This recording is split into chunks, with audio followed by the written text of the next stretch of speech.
Hi guys, welcome to our newest show, STV Talks. Today, Charlie and I will be discussing the biggest international headline, the coronavirus, and what we would have done if either of us were the Prime Minister. Hope you enjoy.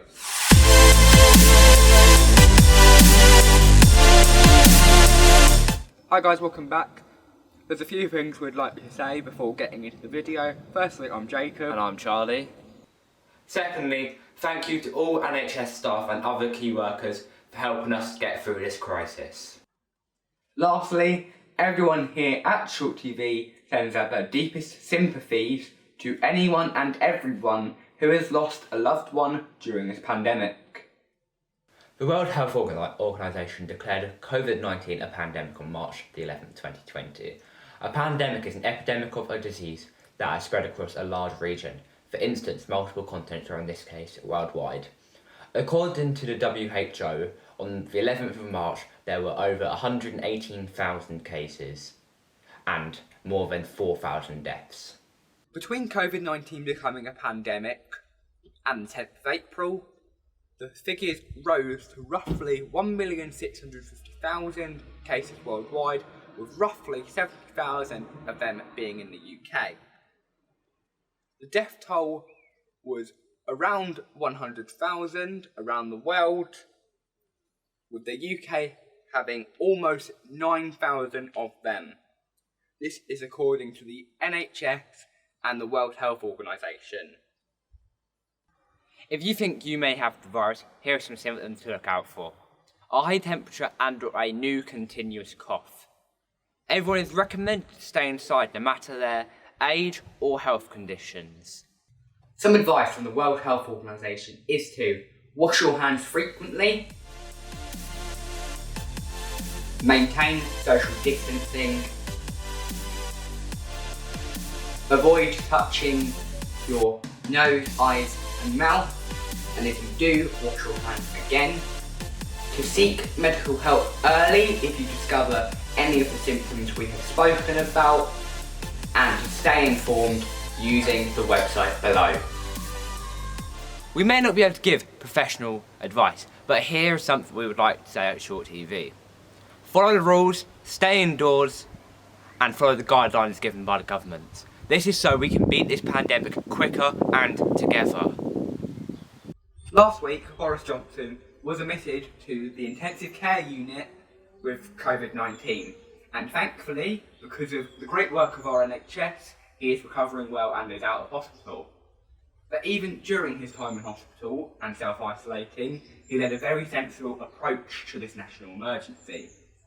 But because some people aren't listening, even with this very sensible approach, it's going very slow and we are still fighting this virus. So I'll say it again. Follow the rules and stay at home so we can beat this pandemic.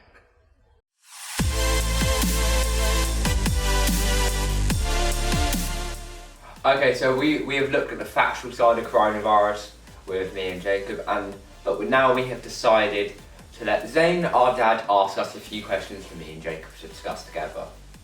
Okay, so this one's from Pop, your granddad, of course, Tony Short.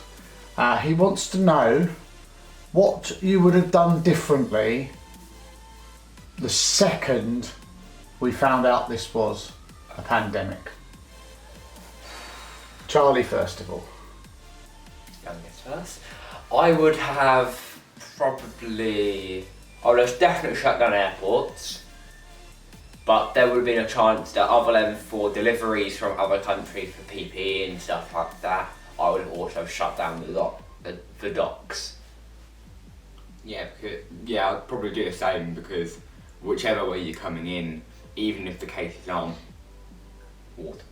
No, not waterborne, even if they're not created, let's say, in the UK, because someone develops the symptoms, it can still be sort of imported into the country. So shut down anything that lets people in and out of the UK. Okay, good answers. With regards to the NHS, do you think we've done enough to support the NHS? No. First of all, lockdown-wise. Lockdown should be declared a law rather than guidance, because That's saying, can you please do this, but you don't have to, it's practical guidances, which means people are taking advantage of it being a question that is rhetorical rather than a enforced rule. But for the regards of the NHS, everyone's supporting them really well, Except PPE. but they haven't got enough stuff like PPE to do much more than they can. If you don't know what PPE is, it's personal protective equipment. That man food tech. Thank you, Mr. Wagstaff. There you go, good question again. That was actually going to be my second part of the question, was going to be about PPE. Do you think that all key workers should have a choice of whether they work if they've not been given the correct PPE? It's a law, so yeah. Funny enough, we said that to you yesterday.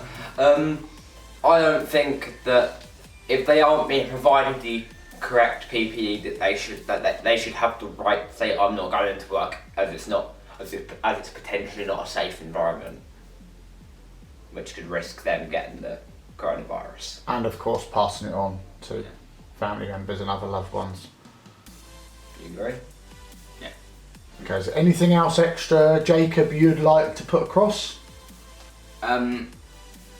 Not really much extra, except thanks to Pop for giving us some of these questions. Thanks to Dad for getting involved with some of the demonstrations, and oh my god, thank you to Rachel for letting us use pretty much the entire house to record this. And thank you guys for watching this. Don't forget to like, subscribe and comment down below, and we'll see you in the next video. And thank you NHS.